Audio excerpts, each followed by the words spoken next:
Today's best music. Magic 89.9. What's up, everybody? This is today's best music. We're Magic 89.9. My name is Ashley, and I'm so excited to be back here with you guys. It's my first time back for the year 2021, so it's only right that we started off with a bang. So I have the tremendous opportunity today to be sitting down with a really cool and talented singer-songwriter. Everybody please give a warm, socially distanced welcome to Jack Rutter, who you may know better as the man behind Ritt Momney. Hi, Jack. What's up? How are you? I'm good. How are you? Thank you so much for being here with us today. Yeah, of course. I'm excited to be here. All right, well, we're very excited to have you. And, you know, I've been hearing your voice nonstop for the last few months, I must say. So we're excited to hear all about your music. But before that, I mean, I do want to ask, how are you? How are you doing? We're about 2 months into 2021. How have you, been dealing with the new year?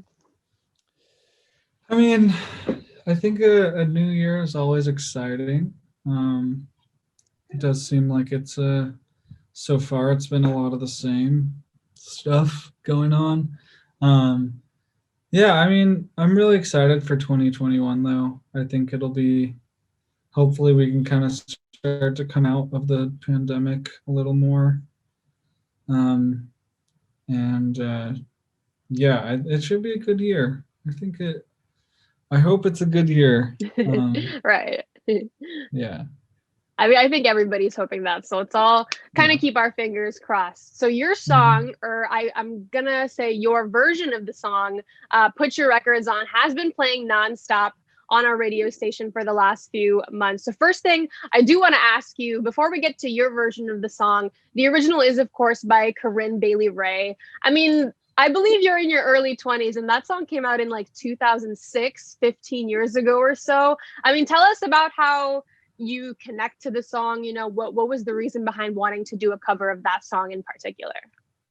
Yeah, I mean, like, I feel like everybody has like those songs that like you just have memorized for like your entire life, that's just like always gonna be somewhere in your head. And that's totally one of those songs for me. Like, my mom was just obsessed with it for like a long time, and she would just play it in the car a bunch, and like everybody would be singing along and stuff. And yeah, it was, and that, like, the song just obviously has such like a bright feeling to it, and such a hopeful feeling to it. And yeah, I felt like that was just like exactly what I needed in that moment of like, right after the pandemic like really hit the US pretty hard, and like the lockdown started and everything. So yeah, it was really nice for me to be able to, like, it was like therapeutic almost for me to be able to like work on that song. Definitely was uplifting to me. Right. I mean, I think the you releasing it was also therapeutic for a lot of people in some ways. Some people were, if they didn't know the song, introduced to it for the first time. But like for other people, like for me, for example, I heard the song, your version of the song, and I remember I knew the original, but I hadn't heard it in so long. So it was kind of like unlocking an old memory of like, oh my God, I forgot how much I love this song. So, Yeah. I mean, tell us a little bit more about your version. Obviously, whenever something is remade or given a new version of, you kind of add a little something of yourself to that. So what was your philosophy kind of going into this? What's something new you wanted to bring to the table when you were covering this song? Yeah, I mean, I think like producing songs has always been like my favorite thing to do in terms of music. And it was so nice to be able, it was easy, honestly. Like, it was really easy to, like, having such a good song at like the core of it and just being able to produce it in whatever way I wanted. I didn't have to worry about like writing a good song because I already was using like one of the best songs like ever. So it was like, it was really fun to be able to just produce, and I guess like I kind of wanted to make it like kind of like modernize it a little bit because it like came out forever ago. And I wanted to kind of put some of my own spin on it. But yeah, it was really fun to be able to do that. It was like All right. it was really nice. Okay, well, that's cool. I think that's really interesting, that kind of headspace going into it. And you did say you modernized it, and I think that's true, because if that song had come out today, it wouldn't have quite the same appeal as it did in the early 2000s, just with the kind of music people listen to now. And I think it's indicative of how modern you made it, because of, the fact that one of the reasons it got so big is it exploded on the app TikTok. I mean, tell us a little bit about that. Did you put it out on TikTok, or were you kind of just surprised one day to see it on random people's videos?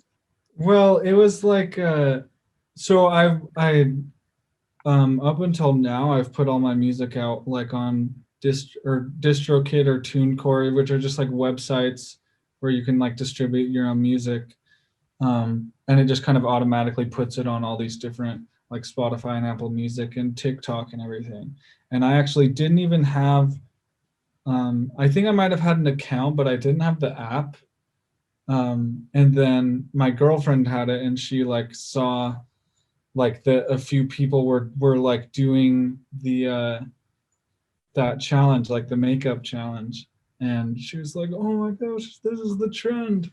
Like, this is gonna make you super famous." And I was like, "Okay, like we'll see." And then I got TikTok at that point, so I could like keep an eye on it.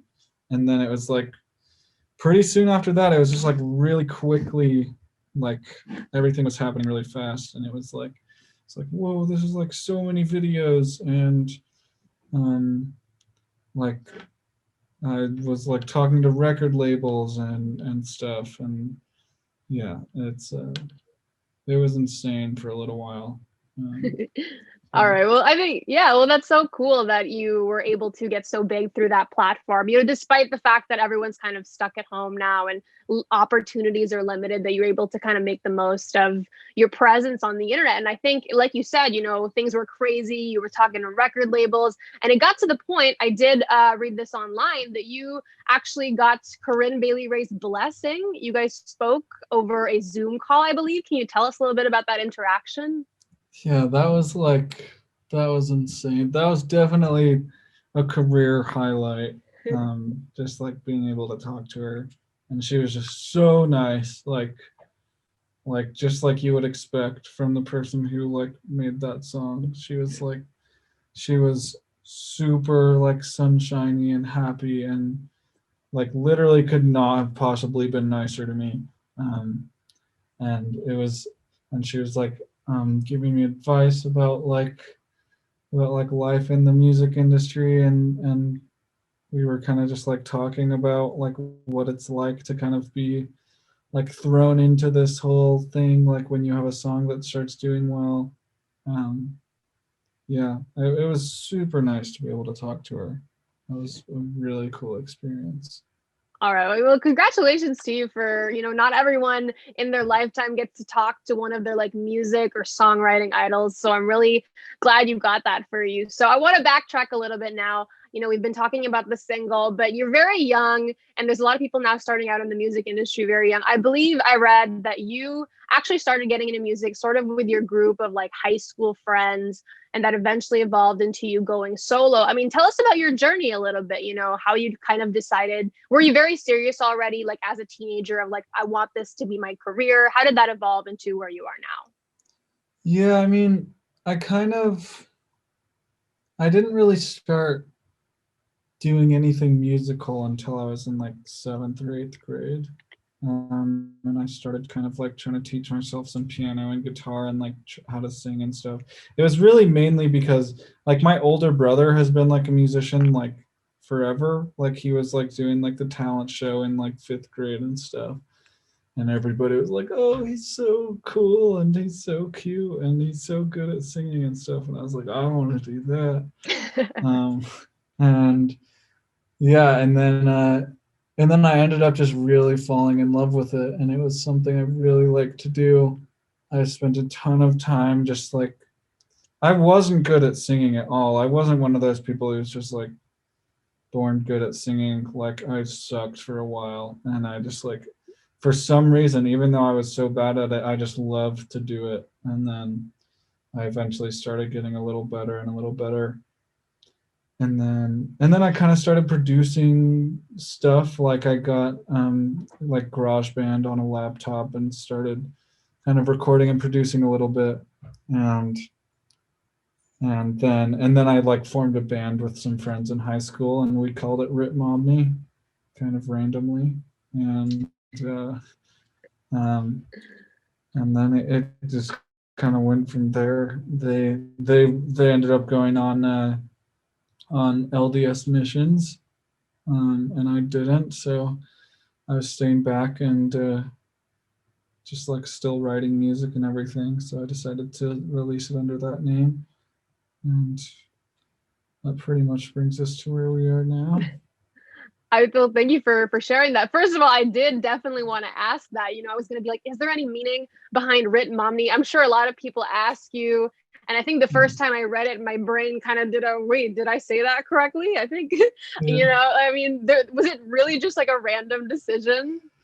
It really was like a random decision. It was like I guess because he's actually not even from Utah where I was and where Right. I live, but he's like popular there because he's Mormon. And Mm. now he's a Utah senator.